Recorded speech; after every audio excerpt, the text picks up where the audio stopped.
सुनने से पहले अर्जुन तनावग्रस्त था, शोकग्रस्त था, बहुत दुखी और परेशान था। वह समझ नहीं पा रहा था मुझे क्या करना चाहिए, क्या नहीं करना चाहिए, मेरा धर्म क्या है, मेरा कर्म क्या है। तब भगवान श्री कृष्ण ने उन्हें गीता के उपदेश दिए और बताया कि धर्म ही तुम्हारे लिए कल्याणकारी है और आत्मा अमर है। आत्मा कभी नहीं मरती, आत्मा ना जन्म लेती है ना मरती है। गीता में ज्ञान योग के बारे में बताया गया है कि मैं कौन हूँ, अपना अस्तित्व के बारे में हम इसमें पहचान सकते हैं। तो यहाँ बताया है कि मैं जीवात्मा हूँ, शरीर मेरा है, क्योंकि आत्मा तो जन्म लेती नहीं है ना मरती है। तो जन्म कौन लेता है? जीवात्मा। तो हम जीवात्मा हैं और हमारा ये शरीर है जो हमें साधन के रूप में मिला हुआ है। भगवान ने कहा है कि हमारी दो शक्तियाँ होती हैं, एक अपराशक्ति और एक पराशक्ति। अपराशक्तियाँ 8 तत्वों से मिलकर बनी रहती है, जल, अग्नि, वायु, आकाश, पृथ्वी, मन, बुद्धि, अहंकार। इन 8 तत्वों की उनकी अपराशक्ति है। और एक पराशक्ति होती है जिसे हम बोलते हैं जीवात्मा। पराशक्ति के अंदर परमात्मा की शक्ति है जिसने पूरे ब्रह्मांड का निर्माण किया है और वह पूरे इस ब्रह्मांड को कंट्रोल करती है, नियंत्रण में करती है। तो हम जीवात्मा हैं। इसके अंदर जीव अलग है, आत्मा अलग है, उसे बोलते हैं जीवात्मा। जैसे मोबाइल होता है, सिम होता है। मोबाइल एक शरीर रूपी है जिसके अंदर शरीर धारण किया हुआ है, और सिम जीवात्मा जैसी है जिसके इसके बगैर हम किसी से को कॉल नहीं कर सकते हैं। इसी तरह है, बिना आत्मा के शरीर बेकार है, नाशवान है। और मोबाइल का संपर्क जैसे मोबाइल टावर से होता है, उसी तरह हमारी आत्मा का संपर्क परमात्मा से होता है। जीवात्मा हमारा 25 तत्वों से मिलकर बना रहता है और जीव के अंदर 3 गुण, सतोगुण, रजोगुण और सतोगुण, रजोगुण, तमोगुण अप्रकट रूप में होते हैं। इन तीनों को जीव धारण करता है। और इसके अलावा 24 तत्व होते हैं, वो होते हैं पंचमहाभूत। पंचमहाभूत में आकाश, वायु, अग्नि, जल, पृथ्वी। फिर होते पंच तंत्रमात्राएं, शब्द, स्पर्श, रूप, रस, गंध। पंच ज्ञानेंद्रियां होती हैं, कान, त्वचा, नेत्र, जिह्वा, नाक। और पंच कर्मेंद्रियां होती हैं जिसमें हाथ, पैर, मुंह, गुदा, लिंग। इन 20 तो ये शरीर के तत्व, फिर मन, बुद्धि, अहंकार और जीव की मूल प्रकृतियाँ, ये 24 तत्व मिलकर के हम जीव का निर्माण होता है। और जैसी हमारी प्रकृति होती है उस तरह के हम जीव कहलाते हैं। गीता में धर्म के बारे में बताया है। धर्म का मतलब होता है हमारे अपने कर्तव्य का पालन। हमारा जीवन होता है, हमारे कुछ कर्तव्य होते हैं। जैसे क्षत्रिय का कर्तव्य होता है युद्ध करना, पंडित का कर्तव्य होता है शास्त्रों का पालन करना, पढ़ाना लिखाना। इसके अलावा शूद्र का कर्तव्य होता है कि हमारे अपने जितने भी सर्विस प्रोवाइडर हैं उनकी सबको सर्विस देना। और वैश्य का कर्तव्य होता है व्यापार करना और खेती पालन करना और गौ पालन करना। इसी प्रकार हमें हमारे परिवार और देश के प्रति हमारे कुछ कर्तव्य होते हैं, उनका पालन करना चाहिए। और यह धर्म सत्यम शिवम सुंदरम की बुनियाद पे खड़ा हुआ है। एक माँ का कर्तव्य है कि अपने बच्चों को अच्छी शिक्षा संस्कार देकर उन्हें समाज और देश में अच्छा बनाए। गीता में फिर कर्म के बारे में बताया गया है। कर्म के 3 प्रकार बताए गए हैं। विकर्म यानी जो हमें कर्म नहीं करने चाहिए, अधर्म होते हैं, वो विकर्म कहलाते हैं। जैसे लड़ना, मारना, किसी का छीनना, कटना।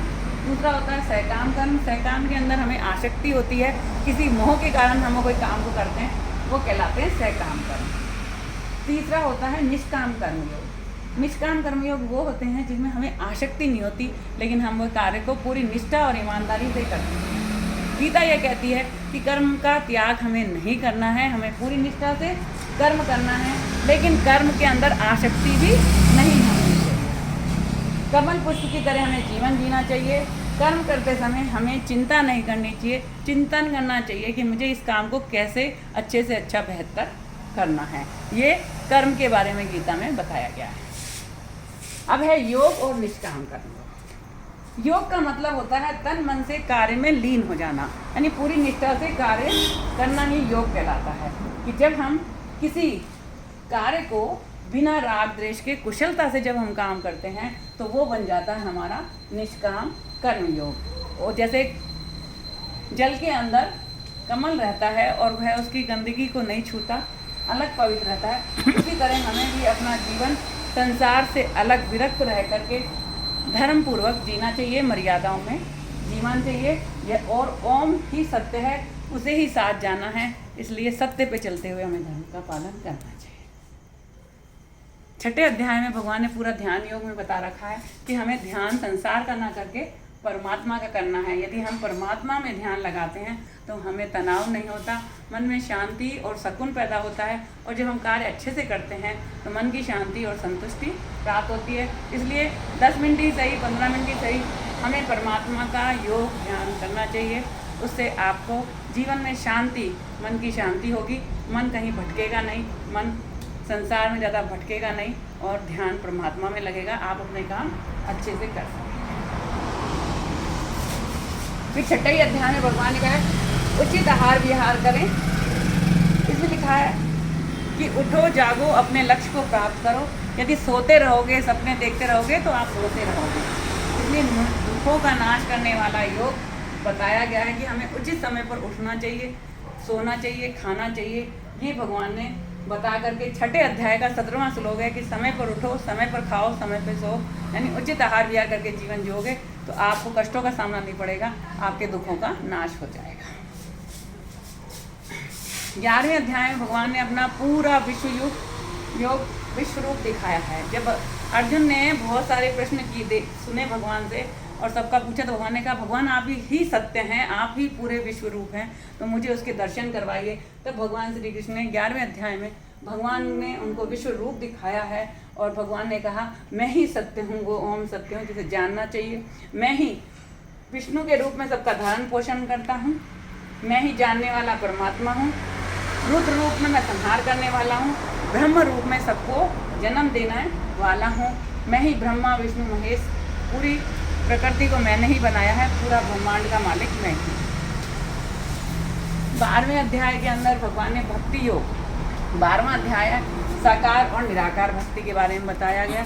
भगवान कहते हैं यदि साकार भक्ति करो या निराकार भक्ति, भक्ति मेरी ही होती है। आप साकार रूप में भी कर सकते हैं, ईश्वर की मूर्ति रूप में भी कर सकते हैं, निराकार शिव के रूप में भी उनकी पूर्ति कर सकते हैं। लेकिन भगवान कह रहे हैं कि साकार मूर्ति होने से भक्ति में सहायता मिलती है, मन एकाग्र और प्रसन्न होता है, जिससे हमारा ध्यान भगवान में लगने लगता है।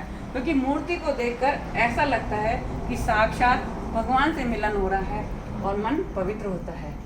इसलिए हमें यदि साकार मूर्ति का हम भक्ति करते हैं तो हमारा मन परमात्मा में जल्दी लगता है और आनंद मिलता है। फिर भगवान ने 14वां अध्याय, 14वें अध्याय में भगवान ने बताया है कि प्रकृति के 3 गुण हैं, सतोगुण, रजोगुण, तमोगुण।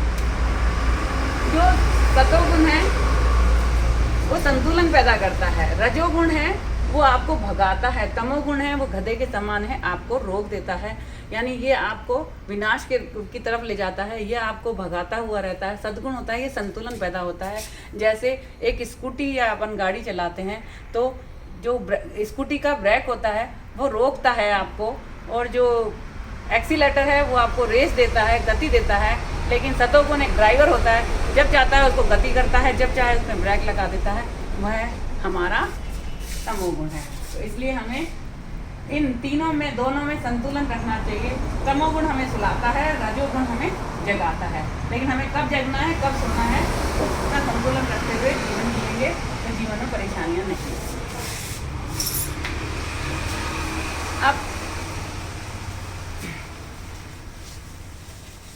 18वां, ये है 15वां अध्याय। इसमें भगवान ने संसार वृक्ष को उल्टा वृक्ष बताया गया है। भगवान ने कहा कि जो ईश्वर का ब्रह्म वृक्ष है वो उल्टा होता है। संसार वृक्ष में भगवान की अपराशक्ति होने से, संसार वृक्ष में भगवान की अपराशक्ति होने से इसका अविनाश नहीं होता। इसलिए दृढ़ मूड वाले वृक्ष को विरक्त होकर के काट देना चाहिए और परम पद भगवान की खोज करना चाहिए। क्योंकि भगवान उल्टे वृक्ष की तरह है, भगवान ऊपर की तरफ है, नीचे संसार सागर है। इस संसार सागर को हमें पूरा काट देना है हमें सतोगुण रजोगुण तमोगुण में ना रहकर गुणातीत बनना है और संसार में सत्य की खोज करके अपने जीवन को यापन करना है, ये यहाँ बताया गया है।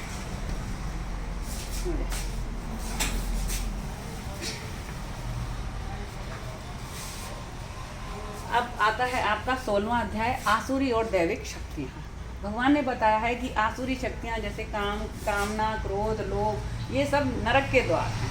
इसलिए हमें मोह, माया, काम, क्रोध, लोभ में ना फंसना है, जबकि हमें दैविक जो गुण हैं उन्हें धारण करना है, जैसे मधुरता, हर्षमता, संतुष्टता, परोपकार, नियमितता, उदारता, नम्रता, प्रेम, क्षमाशीलता, शुभ भावना, सहनशीलता, ईमानदारी, आज्ञा। ये भगवान की 12 शक्तियाँ हैं, जिन्हें हमें आसुरी गुणों को दूर करके इनको ग्रहण करेंगे तो हम भगवान के तरह ही प्यारे और न्यारे हो जाएंगे। तो भगवान कह रहे हैं दैविक गुणों को धारण करके ही तुम्हें परमात्मा रूप दैविक गुणों को धारण करना है। अब आप सोचेंगे कि हम ये तो गीता को इतना सारा जान करके क्या होगा, हमें इससे क्या होगा। तो यहाँ बताया गया है कि अगर आप गीता पढ़ते हैं तो आपको बहुत प्रकार की शक्तियाँ, ताकत मिलती है। तो इसमें यह बात समझाया गया है, गीता से प्राप्त शक्ति बताया गया है। सबसे पहले जैसे तनाव मुक्त जीवन, जब आप जीवन जीते हैं तो आपको तनाव नहीं होता, क्योंकि गीता में लिखा है कि कर्म करो, फल की चिंता मत करो। आप कर्म पूरी निष्ठा से, ईमानदारी से करते हैं, आपको फल की चिंता नहीं होती और आप तनाव मुक्त जीवन जीते हैं। आप किसी प्रकार डिप्रेशन में नहीं आते हैं और किसी तरह का आपको परेशानियों का सामना आपको अपने अस्तित्व का बोध होता है। अपने अस्तित्व का बोध हो जाता है तो आपको मालूम पड़ जाता है कि ये शरीर नश्वर है, मैं जीवात्मा ही असली चेतन शक्ति हूँ। इस तरह आप पहचान कर जब काम करते हो तो इस शरीर को एक साधन समझ लेते हो। तो इस साधन के अनुसार, जैसे कार एक साधन है, कार को उसी समय चलाते हो जब उसकी ज़रूरत होती है, ऐसे ही शरीर को वही काम करते हो जब उसकी आवश्यकता होती है। सही निर्णय लेना, आप जब गीता पढ़ते हैं तो सही डिसीजन लेते हैं कि मेरा क्या धर्म है, क्या मेरे को कर्म है, कौन किस मर्यादा में रहना है, इस तरह के आप डिसीजन ले लेते हैं। कार्य को उत्साह से करें, आपको जिस लक्ष्य होता है, आपको जो सफलताएं होती हैं, आपके जो कर्म होता है, उसको पूरे उत्साह के साथ जीते हैं।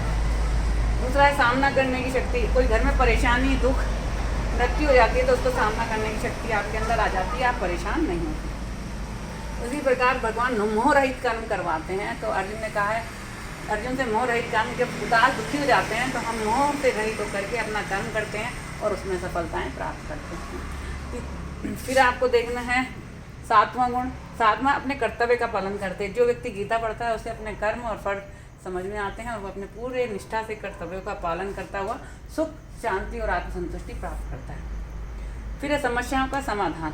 जब भी कोई समस्या आती है, इसका समाधान कैसे करना है, वह आध्यात्मिक स्तर पर बहुत सोच समझ के उस समस्याओं के प्रति रोता चीखता नहीं है, क्योंकि समस्या का समाधान बड़ी ही ईमानदारी से और अच्छे ढंग से करके सफलता प्राप्त करता है। जो गीता करता है वह कभी कर्म का त्याग नहीं करता, ना ही अपने कर्तव्य का त्याग करता है। वह कर्म अपने निष्ठा से करता हुआ, अपना कर्तव्य का पालन करता हुआ चलता रहता है और अपना करके जीवन को सफल बनाता है। उसको अपने अस्तित्व का बोध हो जाता है और जीवन में सुख, शांति और आत्मसंतुष्टि प्राप्त होती है।